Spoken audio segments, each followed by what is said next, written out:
শীঘ্রই আমরা গোপালগঞ্জে যাব। এবার কিন্তু আমরা ফিরে আসার জন্য মাঠ করব না।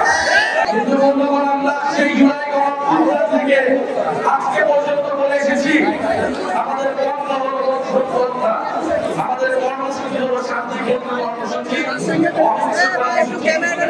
কিন্তু যদি সন্ত্রাসীরা ফ্যাসিস্টরা আমাদের ফিরে আসে, আমরা গণপ্রতিরোধ করে তুলতে কিন্তু চেষ্টা হয় না।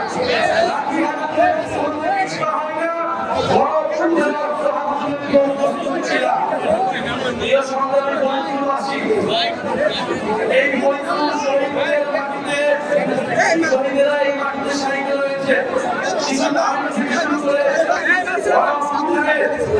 অনেক শহীদ এই মৈত্রের সাহসী সন্তান। এই মৈত্রের অনেক সাহসী ছাত্র আন্দোলনের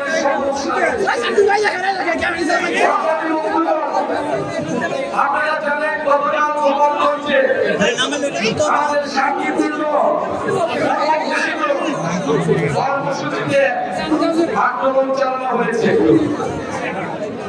গোপালগঞ্জে এখনো ফ্যাসিস্টরা তাদের আশ্রয় কেন্দ্র হিসেবে গড়ে তুলেছে গোপালগঞ্জকে। আমরা বলছি গোপালগঞ্জের মানুষকে, গোপালগঞ্জের সাধারণ জনগণকে আমরা মুজিববাদ থেকে মুক্ত করব। আর না হলে আমরা অবিলম্বে গোপালগঞ্জে বাস করব। এবার কিন্তু আমরা ফিরে আসার জন্য বাস করব না। গোপালগঞ্জের মাটি ও জনগণকে মুজিববাদ থেকে সম্পূর্ণভাবে চিরতরে মুক্ত করে তারপরে